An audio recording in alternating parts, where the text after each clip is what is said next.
Hi, Kate. Hi, good to see you. Good to see you too. How's your day going so far? Oh, it's a beautiful sunny day. I will take It is gorgeous today. Yeah, yeah. Anything you're looking forward to in this very short week we have? it. Oh, good question. I just had a lovely family weekend this past weekend over fall break Nice, and had some time with my parents and my kids together. So I'm nice. still riding that high, and I haven't even looked at what's coming up. Multi-generational times. Yeah. Yeah, there's a phrase in my Just family we use a lot. It's a Hebrew phrase, Lador Vador, from generation to generation. And oh, this weekend, I was thinking about it a lot with my 11-year-old twins and my mommy and daddy all oh, together for 3 days. yeah, nice. Oh, I'm glad for that. I'm glad for that. Thank you again for doing this. It means a lot to me to have you accept and have you share your insights and your experience with us. Um, we could just start off really basic, and if you wouldn't mind sharing your name, your pronouns, what you do for the college, how long you've been here, and maybe something that you would say you like and enjoy about the work you do. Mm, thank you. So my Yeah. name is Kate Stern, and my pronouns are she, her. And I joke, one of the longer titles here at Bowdoin. I'm the director of the Sexuality, Women, and Gender Center, which is where my fake background is right now at 24 College. Welcome, welcome. And I'm the associate dean in student affairs for inclusion and diversity. Um, I have been here, this is my 15th year. And for a while, I would joke that I hadn't been anywhere more than 7 years. That was elementary school. And now I have doubled it. But it's been really to be here. And my favorite part of my job are definitely our students, being able to spend time really connecting with, getting to know, learning from, learning with, and supporting our students just over the years. That's really what inspires me to love my job. So how awesome. Mm. Some of our students know I swear a little bit, so I would add how Some of us do mentor too. here. Yes, yes. How effing awesome. I'll leave it at effing. How effing awesome. Yeah, absolutely. And thank you, Kate. And I got great coworkers too. We have tons of great coworkers. Um, for anyone who might be listening the first time, I'll just briefly introduce myself. I'm Roland. I use he pronouns. This is my 7th year at Bowdoin. I'm a clinical psychologist and work as the director of counseling and wellness. And this got off the ground a couple years ago. Janie and I kind of were brainstorming on some different kinds of initiatives in the height of the pandemic that would serve maybe some benefit of people hearing about mental health in a different way on this campus, and then centering now on these themes of particularly culture, identity, mental health, and success, ideas about that people have about success. So that's the intention of today, and we're so happy to have you here. Thank you. So we'll get right into it. The first question we ask folks is, did you grow up, Kate, talking about mental or emotional health issues? And if so, how? And if not, why not, in your understanding? Yeah, I've been thinking about that question and how lucky and privileged I am that it was something that was definitely directly addressed in my family. Way back You're the one. as I was looking at some other videos, I was like, wow, I'm really, really lucky. Mm, And I've already talked about my mom, but I have a special place in my heart for my mom, who gave my brother and I this frame for sure in a really positive, proactive way. I'll just share a little snippet. My mom lost her mom when she was 5 years old mm, and was raised by her dad and much older siblings. And I think she struggled a lot with many mm-hmm. things over the years. And somewhere along the way, really became determined that she was going to raise us with everything she didn't Yeah. have. I'll share this metaphor in our house. Mm, My dad is a refugee from World War II. Vienna, escaped to Switzerland, mm-hmm. and was not allowed to wear red shirts because red shirts had like a weight around the SS, the Nazis. There were no red shirts in his family. Um, and my brother, so if my dad tried to put on a red shirt as a kid, his parents were like, no. And my brother, every once in a blue moon, my dad would like buy him all these red shirts. And my dad was like, what? My brother was like, I don't want red shirts. What are you doing? Give me all these red shirts. And the metaphor my mom and I have talked about is red shirt parenting. And because she didn't have a mom growing up, she was going to give me lots and lots of red shirts, / lots and lots of mom care, / lots and lots of mental health and wellness care. And Right. she was really intentionally involved in pushing that. And every once in a while, as a rebellious teenager, I'd be like, leave me alone. It's too much. But in retrospect, I can see how really lucky I was that my mom was so. I can think back to when I was 5 years old. My brother, who was 4 years older, was seeing somebody. I don't have even the context to know if they were actually a therapist. I think they were helping with some school challenges he was having. But again, in the 1980s, it was a big deal that my parents were taking him somewhere. Sure. I, at that point, started having some pretty intense nightmares.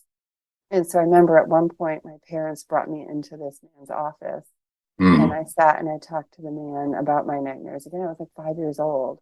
And the counselor of some sort gave me a tip for how to deal with my nightmares, which was awesome and strategic and worked. He told me to, before I went to bed, draw a picture of what I was afraid I would dream about, rip it up into little pieces, go out into the garage and throw it away.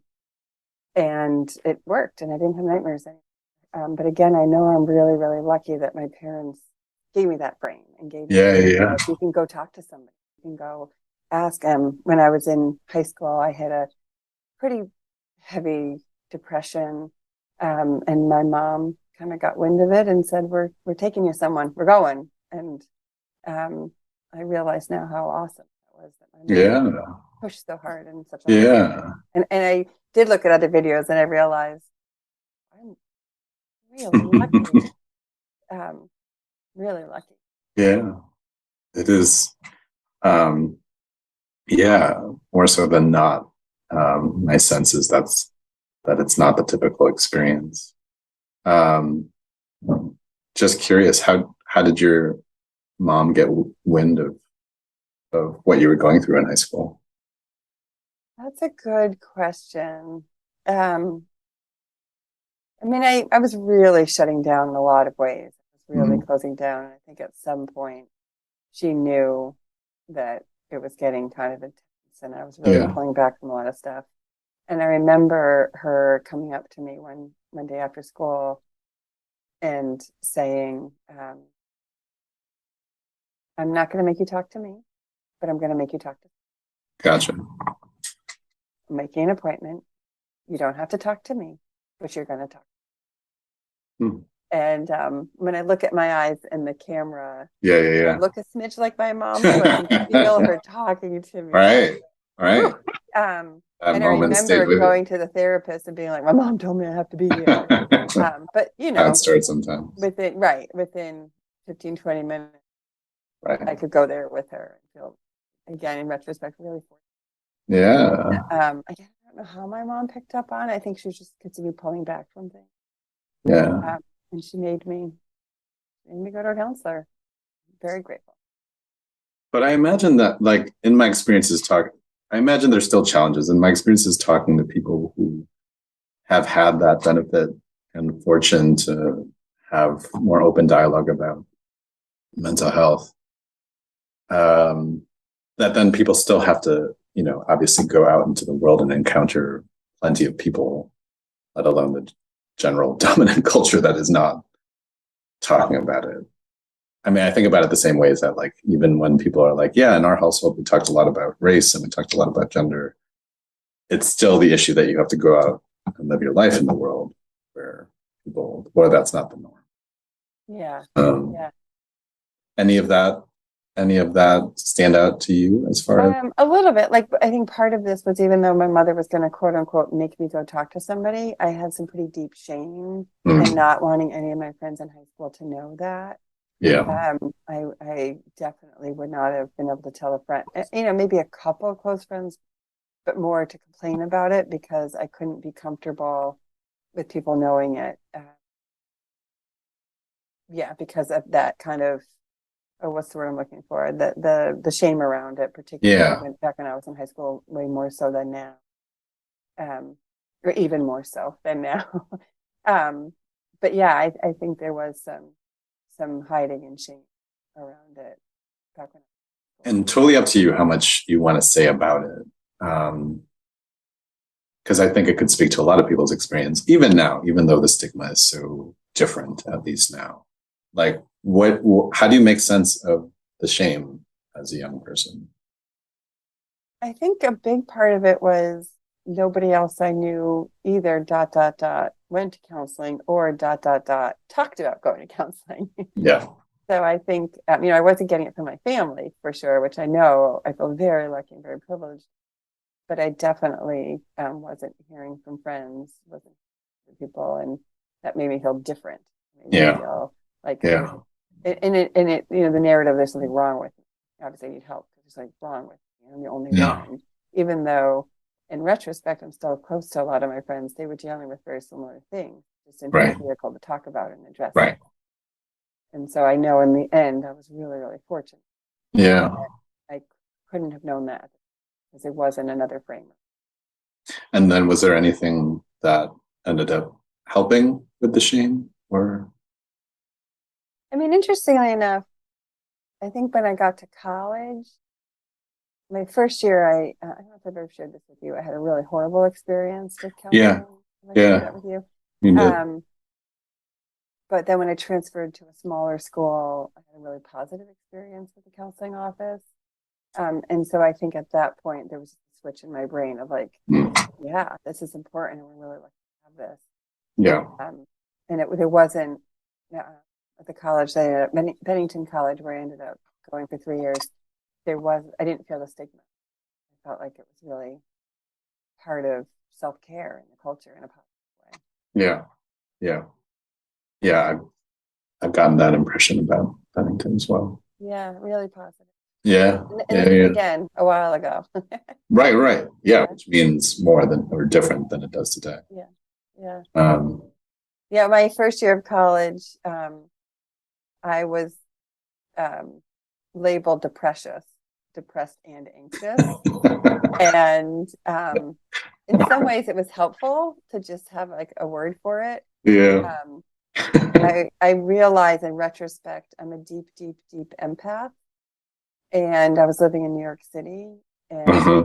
I would spend days worrying about people I didn't know. Someone who held the door for me at a bank, Mm. um, asking for money. I spend days worrying about them, Mm-hmm. and really, really struggling with how I wanted to help. What could I do? But then being so depressed and so down that I couldn't quite figure it out. And my mom, coming back to my mom again, was the one that helped me instead to be very directly that I needed to figure out how to take care of myself, and Mm. then I could figure out how to be helpful for other people. Um, and at the time, again, I think I balked at it, but it's something over the years I've thought a lot about, that we need to take care of ourselves, and then we can help people. But we have to taking care of ourselves has to be at the core, or we can't be that helpful. And I was glad that my first year of college, my mom could help me. Oh, come on. It's funny, this weekend when we were walking together, um, I shared with her that I quote her on this sometimes. She got a little emotional. Um, yeah, and she's like, "Ooh, your mom, she's smart. I'd like to meet her." Yeah, that's what I'm getting very quickly here. Gosh, my mind feels like it could go in a lot of different directions here, but Me too. Where do you want to go? Let's go. I might circle back to one thing. But so how do you think about, insert the term like mental health, emotional health, wellness, well-being? How do you think about these things now? And then um, the question also is like, how did you get to, from where you were to where you are now with it?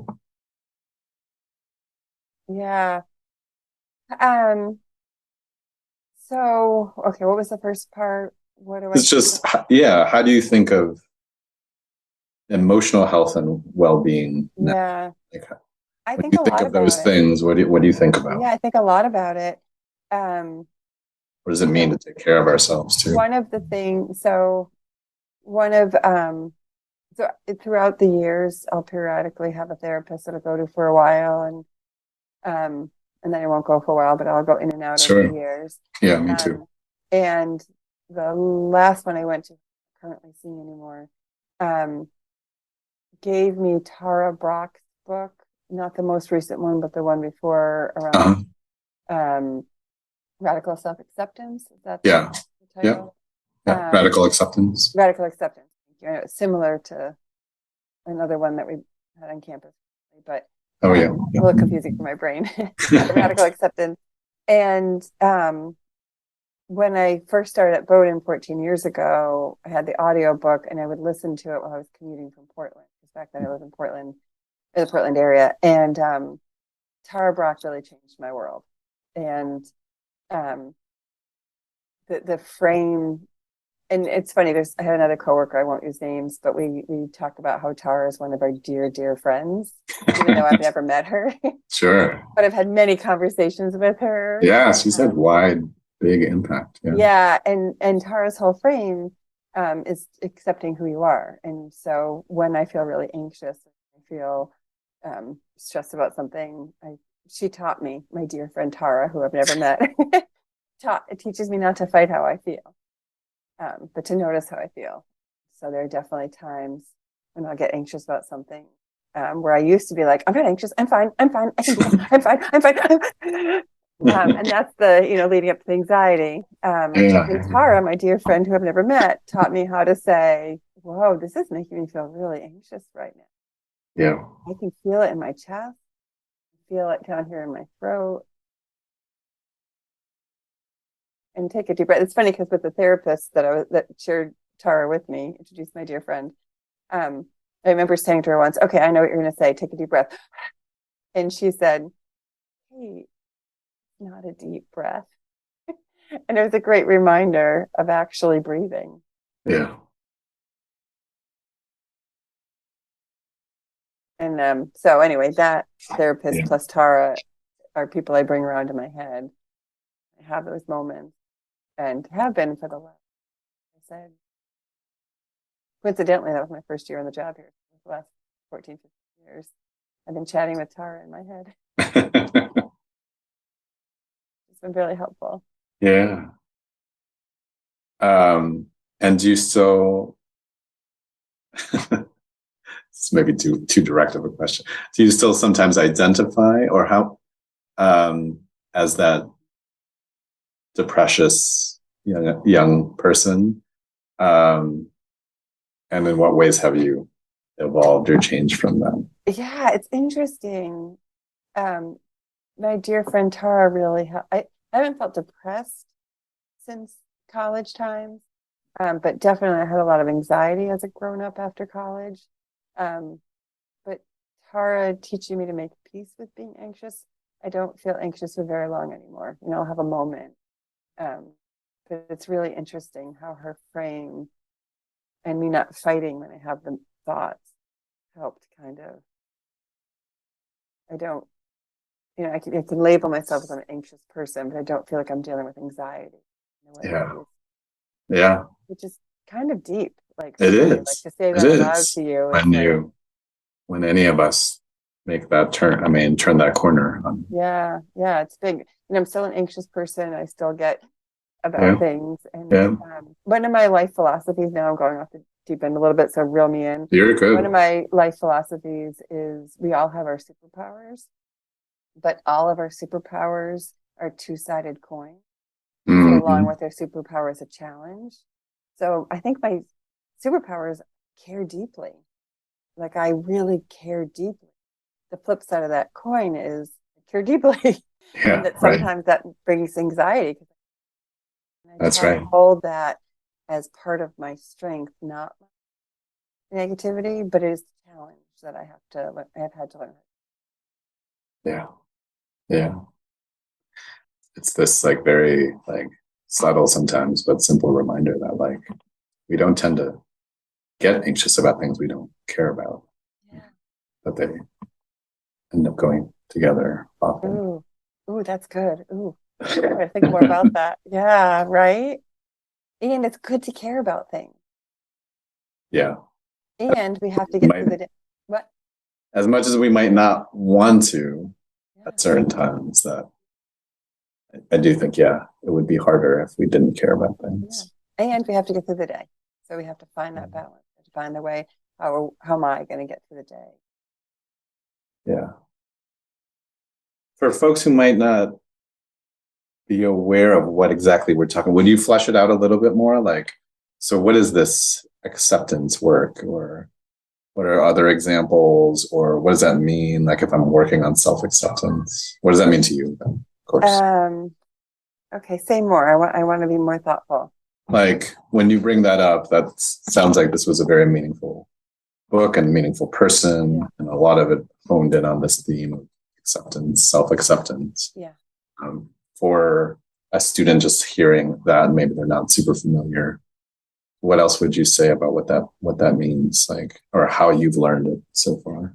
Well, I don't know if this is answering your question, but where my brain always goes is I spent so much of my life fighting who I was, trying to be someone different, either pushing down, fighting, shame, feeling shame in who I was.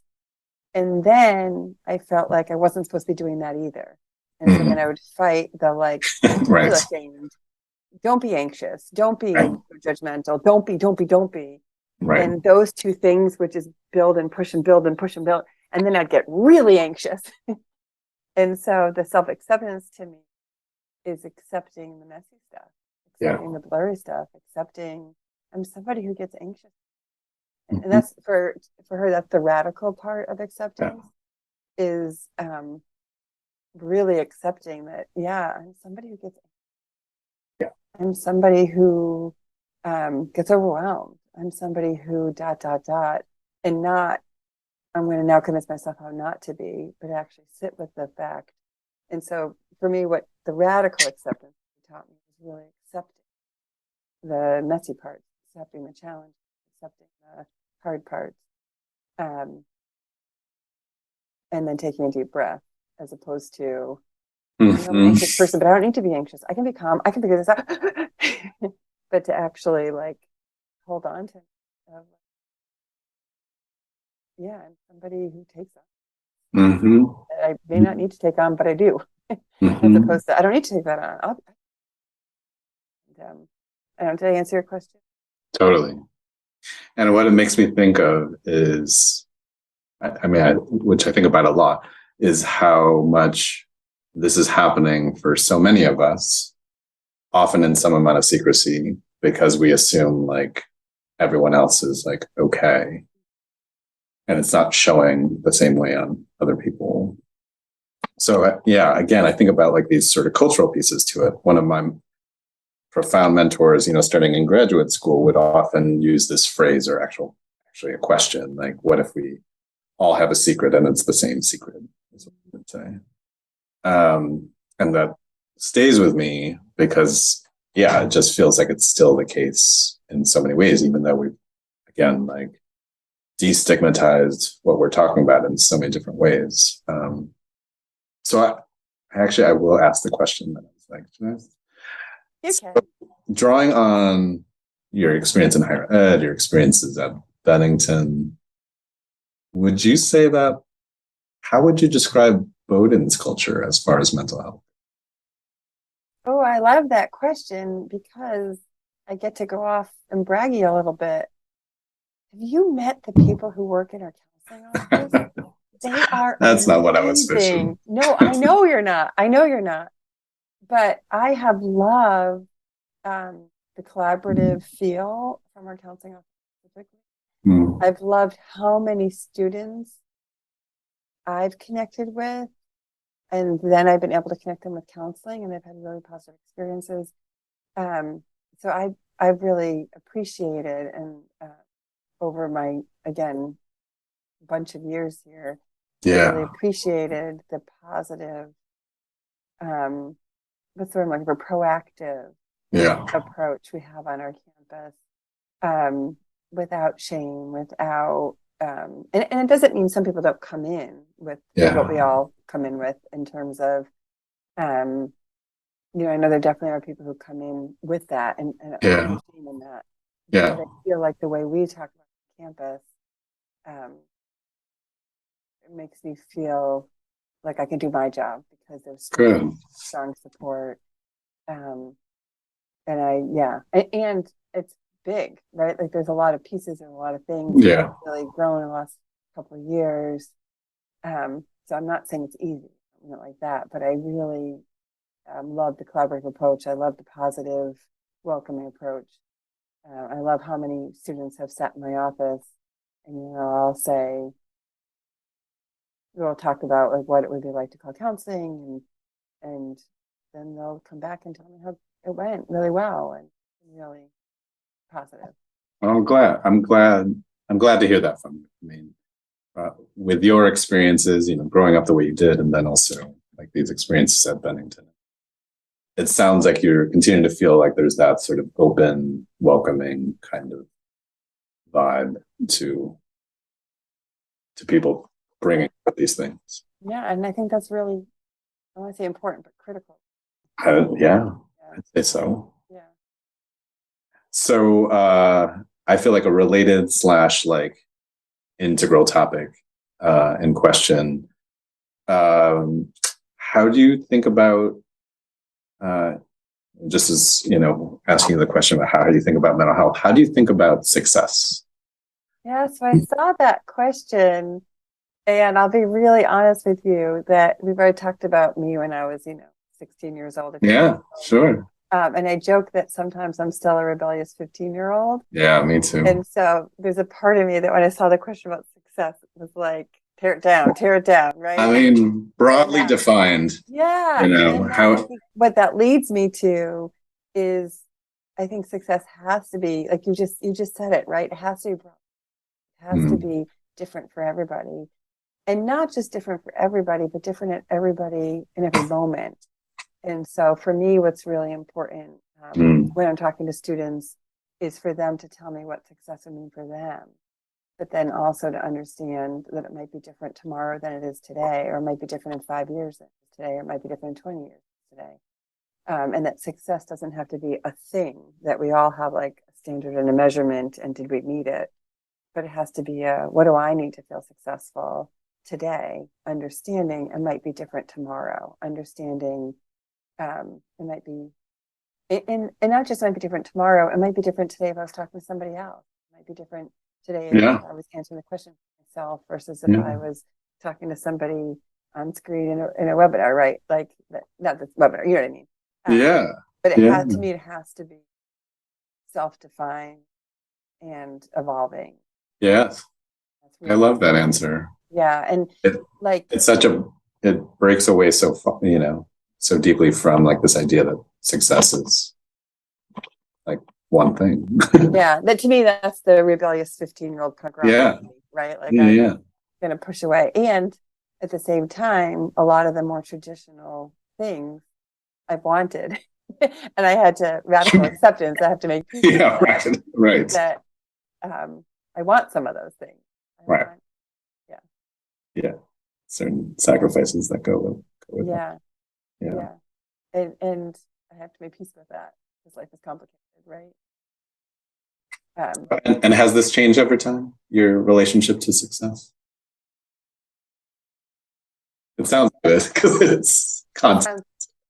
Yeah, I think so. I think to some degree, like part of the radical acceptance is accepting that success does matter to me in a way I would have said didn't matter before. Oh, interesting. But I had to make peace with the fact that it does matter. And I want to have an awesome job that I love. I want to have, my family is really important to me, and I want my kids. I have three kids, and I want them to think about what they want to feel successful. I want them to think about what they can do to put themselves in a position to have choices, to be successful, whatever that means to them, in a way that I would have pushed more when I was their age.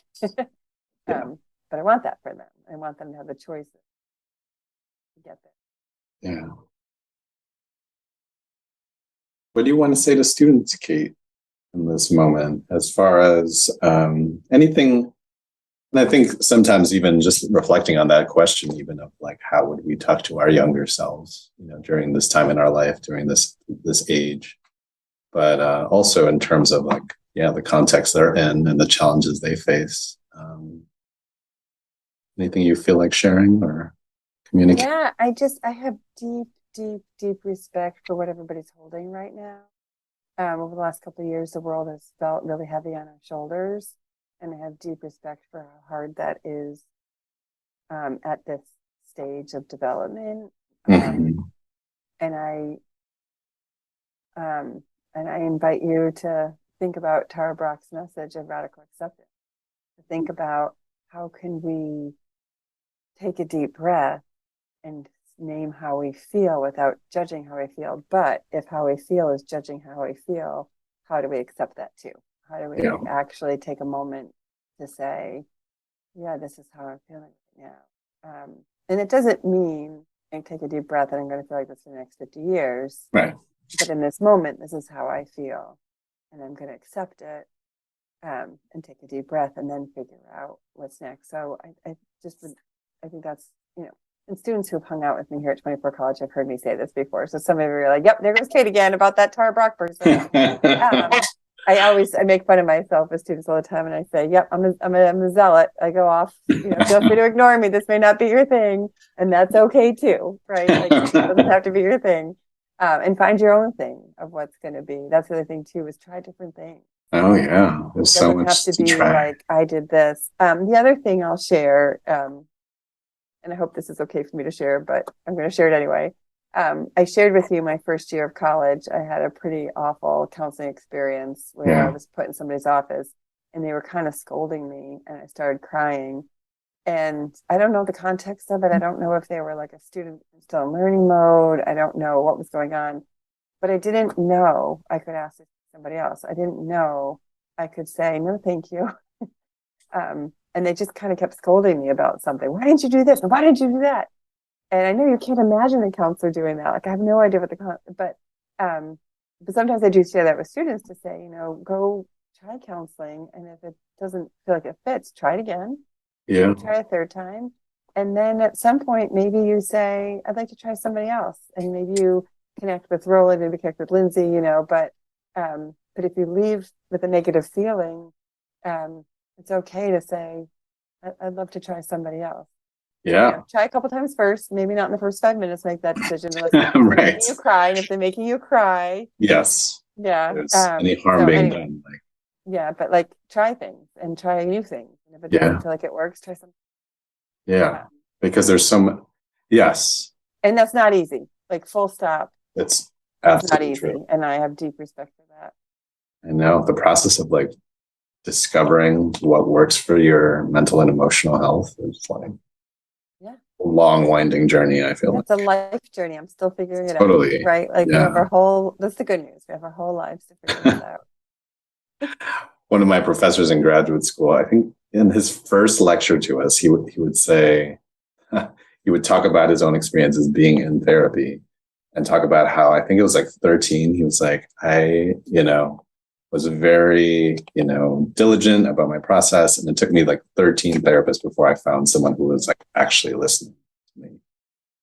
We're all like, 13 times. But yeah, it's a relationship. Like, you got to keep any important relationship. Try different things, try what works. Yeah, no, I think that's really, really important. But if they don't make you cry, maybe try a couple times. Like it may not feel perfect. No, I usually say that too. The flip side, right? Like it may. I had 2 or 3 times and see. Yeah. Any other kinds of? Thank you for all that. Any other like resources, tapped or untapped, that you would really recommend for students to check out on this campus that maybe they're not always thinking about? I'm sure there's a million. Well, one I would say there literally are. I feel like as I say to students all the time, I'm not a therapist. I'll play one on TV, and that's an old commercial joke that none of you will get, but I think it's funny anyway. But I am here to be supportive. So particularly for students sexuality or gender. If you're looking for another place to connect, please connect with me. Please feel like you can either sit quietly in my office, here on the couches in the garage, you go for a walk, go for lunch. I'm happy to listen. And the other thing I also often talk to students about, and I think you've heard me say this, Roland, is one of my life theories is chairs are more stable with more legs than just one. And so you might be going to counseling and have a really great support, and that's awesome. But if you can think about other supports too, whether it's a family member, a friend, a roommate, Kate Stern over at 24 College, Eduardo Passos, Oliver Gray, different people that can be supportive. We're more sturdy when we have more than one. 100%. And so I think about that a lot. So, whether it's me or someone else, or you want to brainstorm with me who it could be, reach out to me. Very happy to connect. But again, I just, in the interest of all disclosure, I'm not a therapist, but I'm happy to be a supportive listening ear and connect. But I'd say a huge point that not everyone acknowledges all the time. Like, yes, for some of us, it's like just having one person is great, so important. Because there's so many people who don't have that. Yeah. And then to be able to situate a couple more, pieces of scaffolding is huge. I feel like, because then you're just not having this one-on-one, but it's you're then being able to integrate that into a couple other relationships. And that's where I think maybe you're saying this, that's when I think it really starts to gel in a different way. Yeah. That's where my brain goes. Yeah.